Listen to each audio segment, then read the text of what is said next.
মাতৃজনৰ হৈ মই ৰাইজৰ ওচৰত ভিক্ষা মাগিছোঁ। ভিক্ষা মোৰ কাৰণে নহয়, মাতৃজনৰ হৈ ভিক্ষা মাগিছোঁ। মোৰ চকুৰ পানী মই ধৰি ৰাখিব পৰা নাই। এনেকুৱা অৱস্থা, ইমান মানে এটা জটিল ৰোগত আক্ৰান্ত হৈ আছে। আসসালামু আলাইকুম, নমস্কাৰ। আজিৰ মানে ভিডিঅ'টো বহুত দুখদায়ক। আজি মই আছোঁ আমাৰ কোকৰাঝাৰ জিলাৰে বুঢ়ামাৰীত হেকাইপাৰাত। মানে কি ক'ম, মানে একেবাৰে নিৰীহ পৰিয়াল এটা, মানে বহুত ডাঙৰ বেমাৰ হৈছে, কেঞ্চাৰ বেমাৰ হৈছে। আপোনালোকে নিশ্চয় দেখিবলৈ পাইছে, মানে ভয়ানক বেমাৰ। মানে এনেকুৱা অৱস্থা, না ডাঙৰ ল'ৰা আছে, না ডাঙৰ ছোৱালী আছে, না ঘৰত কোনোবা কাম কৰা মানুহ আছে। এই যে মুৰব্বীজন আছে, মুৰব্বীজনৰ কিবা এটা বেমাৰ এনেকুৱা মানে লাগি আছে, বহুত মানে ভাগৰি পৰিছে মানে চিকিৎসা কৰি। কাৰণ ইহঁতৰ মানে টকা পইচা নাই, কিহেৰে চিকিৎসা কৰিব। মানে মই এই পৰিয়ালটোৰ হৈ এজন যুৱক হিচাপে মই আপোনালোকক কৰজোৰে অনুৰোধ জনাইছোঁ, ভিডিঅ' ভিউৱাৰ্ছসকল আপোনালোকক কৰজোৰে অনুৰোধ জনাইছোঁ, আপোনালোকে সকলোৱেতো তামোল, চিগাৰেট, চাদা, বিড়ি আৰু বিভিন্ন ধৰণৰ নিচা বস্তু খায়। এই নিচা বস্তু 10 টকা কৈ যদি আপোনালোকে ফোনপে' বা একাউণ্টত ট্ৰান্সফাৰ কৰি দিয়ে, ইয়াত একাউণ্ট নম্বৰ দিয়া থাকিব, তেনেহ'লে নিশ্চয় এই পৰিয়ালটোৰ সহায় হ'ব আৰু এই মাতৃজনে নিশ্চয় বেমাৰৰ পৰা আৰোগ্য পাব, সুস্থ হৈ উঠিব। আৰু চাব পাৰিছে কিমান মানে কণ ল'ৰা ছোৱালী যায়, মানে কাম কৰা কোনেও নাই। কি ক'ম, মানে নিজৰে মানে কান্দন আহি যায় দেখি, অৱস্থা দেখি মানে ময়ে ভাগৰি গৈছোঁ। আপোনালোকে যিমানে পাৰে সহায় কৰক। আৰু স্থানীয় বিধায়ক, MLA আৰু আমাৰ অৰূপ কুমাৰ দে PM, মই এই ভিডিঅ'ৰ জৰিয়তে কৰাৰ অনুৰোধ জনাইছোঁ যাতে এই পৰিয়ালটোক অলপ সহায় কৰে।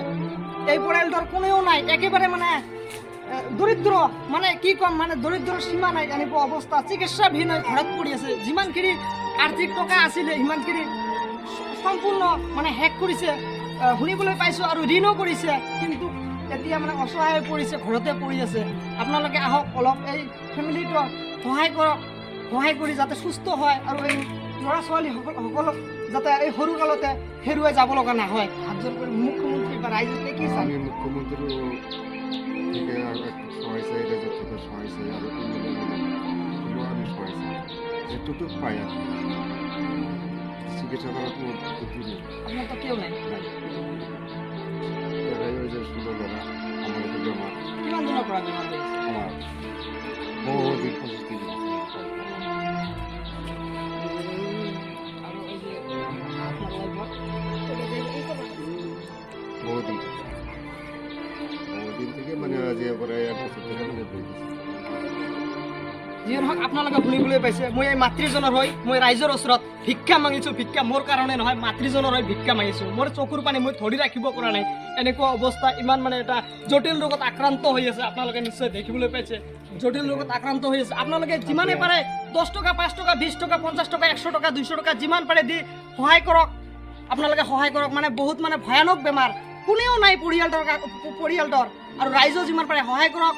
চৰকাৰৰ পাৰৰ পৰা যিয়ে পাৰে সহায় কৰক। আৰু ভিডিঅ'টো ভাই বন্ধুসকল ইমানেই শ্বেয়াৰ কৰক যাতে এনেকুৱা এটা হৃদয়বান ব্যক্তিৰ তাত ভিডিঅ'টো পਹੁঁচি যায়, আৰু এই হৃদয়বান ব্যক্তিজনে যাতে এই পৰিয়ালটোক সহায় কৰে আৰু যাতে ৰোগৰ পৰা সুস্থ হৈ উঠে, যাতে পৰিয়ালৰ লগত সুখত থাকিব পাৰে। মানে ভয়ানক বেমাৰ দেখিবলৈ পাইছে, অসম্ভৱ ঘৰ বাৰী দেখিবলৈ পাইছে, একোৱেই নাই। মানে কি ক'ম আৰু, যিয়ে নহওক মই সকলোৰে ওচৰত অনুৰোধ কৰিছোঁ, পৰিয়ালটোক সহায় কৰক। 10 টকা, 20 টকা যি পাৰে পইচা দি সহায় কৰক। কাৰণ মই জানো ভিডিঅ'টো ভিউ হ'ব, মিনিমাম 2 লাখ 3 লাখ ভিউ হ'ব। কিন্তু 2 লাখ 3 লাখ মানুহ নালাগে, 1 লাখ মানুহে যদি 10 টকা কৈ দিয়ে, তথাপিও বহুত টকা হয়। নিশ্চয় চিকিৎসা কৰিবলৈ মানে সুবিধা হ'ব। যিয়ে নহওক, আসসালামু আলাইকুম, নমস্কাৰ, জয় আই অসম।